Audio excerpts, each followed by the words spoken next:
పన్నుల వసూలులో రాష్ట్ర స్థాయి మొదటి స్థానంలో నిలుస్తున్న జమ్మికుంట మున్సిపల్ కమిషనర్ మొహమ్మద్ అయాజ్ రాష్ట్రంలో మున్సిపాలిటీల ఆస్తి పన్నులో రాష్ట్ర స్థాయిలో మొదటి వరుస సాధించి నిలకడగా మొదటి స్థానాన్ని ఉంచేందుకు సహకరిస్తున్న ప్రజాప్రతినిధులకు, పాత్రికేయ మిత్రులకు, మున్సిపాలిటీ పరిధిలోని ప్రజలకు మున్సిపల్ కమిషనర్ మహమ్మద్ అయాజ్ ధన్యవాదాలు తెలిపారు. సోమవారం జమ్మికుంట మున్సిపల్ పరిధిలోని పలు వార్డుల్లో ఆస్తి పన్నుల వసూలు స్వయంగా మున్సిపల్ కమిషనర్ మహమ్మద్ అయాజ్ పాల్గొన్నారు. ఈ సందర్భంగా కమిషనర్ మహమ్మద్ అయాజ్ మాట్లాడారు. 2024-2025 ఆర్థిక సంవత్సరానికి చెందిన పన్నుల వసూళ్లలో రాష్ట్రంలో ముందు వరుస స్థానాన్ని నిలకడగా ఉంచుతున్నామని ఆయన అన్నారు. జమ్మికుంట మున్సిపాలిటీలో ఇంకా పన్నులు చెల్లించే వారు ఉన్నారని, నెల చివరి వరకు పూర్తి స్థాయిలో పన్నుల వసూలు చేయాలని కమిషనర్ అయాజ్ అన్నారు. డిమాండ్ 315.50 లక్షలు వసూలు 258.70 లక్షలు 82% ఈ రోజు వరకు వసూలయ్యాయి. మార్చి నెల చివరి వరకు 100% పన్నులు వసూలు చేయాలని తెలిపారు. పన్నుల వసూళ్లకు సహకరిస్తున్న తాజా మాజీ మున్సిపల్ చైర్మన్, వైస్ చైర్మన్, పాలకవర్గానికి, మున్సిపల్ అధికారులకు, మున్సిపల్ సిబ్బందికి ప్రత్యేక ధన్యవాదాలు తెలిపారు. ఈ కార్యక్రమంలో municipal manager G Raju Reddy, revenue inspector Bhaskar, ward ఆఫీసర్లు, వాణి, బిల్ కలెక్టర్లు పలువురు పాల్గొన్నారు. 2024-25 ఆర్థిక సంవత్సరం ముగింపు దశలో ఉంది. సో ఈ సందర్భంగా అన్ని పురపాలక సంఘాల్లో ఆస్తి పన్ను యొక్క వసూలు కొనసాగుతుంది. అందులో మన యొక్క జమ్మికుంట మున్సిపాలిటీ, జమ్మికుంట పురపాలక సంఘం మీ అందరి యొక్క సహకారంతో, ముఖ్యంగా పట్టణ ప్రజలు, వ్యాపారస్తులు, గృహ యజమానులు మరియు మా యొక్క ప్రజాప్రతినిధులు, మన యొక్క జమ్మికుంట మున్సిపాలిటీ రాష్ట్రంలోనే మొదటి స్థానంలో ఉంది. దీనికి మనం గర్వపడాలి. ముఖ్యంగా అందరూ కూడా గర్వపడాలి. ఎందుకంటే మన Jammikunta municipality third grade municipality.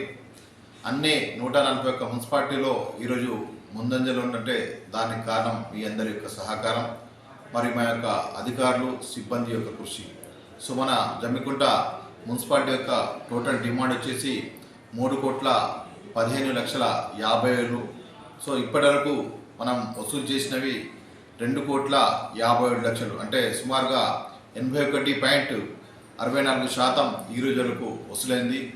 So దీనికి ముఖ్య కారణం ఏమంటే, ఏదైనా కేంద్ర ప్రభుత్వం యొక్క గ్రాంట్స్, నిధులు రావాలంటే మున్సిపాలిటీ అనేది అన్ని రంగాల్లో ముందుండాలి. ముఖ్యంగా ఈ యొక్క ఆస్తి పన్ను వసూలు కానివ్వండి, ట్రేడ్ లైసెన్స్ ఫీజులు కానివ్వండి, నీటి కుళాయి పన్ను వసూలు కానీ అన్నింట్లో ముందుంటే కేంద్ర ప్రభుత్వం కొన్ని రకాల గ్రాంట్స్ ఇస్తుంది. ఆ గ్రాంట్లో ముఖ్యంగా 15th FC, 16th FC. So గత సంవత్సరం మన యొక్క పర్ఫార్మెన్స్ పూర్గా ఉండటం వల్ల, అదేవిధంగా పూర్తి స్థాయిలో మనం ఆస్తి పన్ను వసూలు చేయలేకపోవడం వల్ల మనకు ఆర్థిక సంఘం నుండి రావాల్సిన నిధులు సుమారుగా 6 నుండి 7 కోట్లు మన మున్సిపాలిటీ, మన జమ్మికుంట పట్టణం కోల్పోయింది.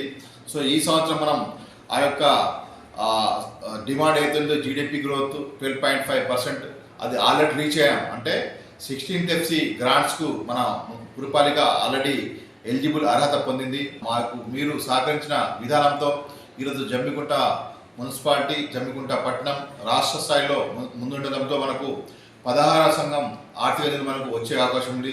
తద్వారా జమ్మికుంట పురపాలక సంఘంలో పలు రకాల మంచి అభివృద్ధి కార్యక్రమాలు చేపట్టడానికి అవకాశం ఉంది.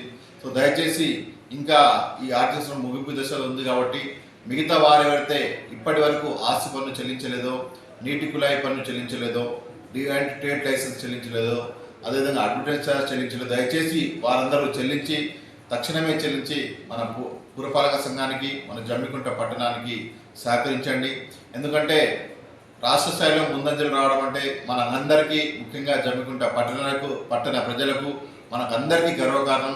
సో ఇదే స్థాయిలో మన యొక్క మున్సిపాలిటీని అన్ని రంగాల్లో, కేవలం ఒక ఆస్తి పనులు కాకుండా అన్ని రంగాల అభివృద్ధిలో కానివ్వండి, ఈ మనకు రాబోయే వేసవిలో ఎక్కడ కూడా నీటి ఎద్దడి ఏర్పడకుండా ఉండడానికి అన్ని రకాల ముంజాగ్రత్త చర్యలు తీసుకుంటున్నాం.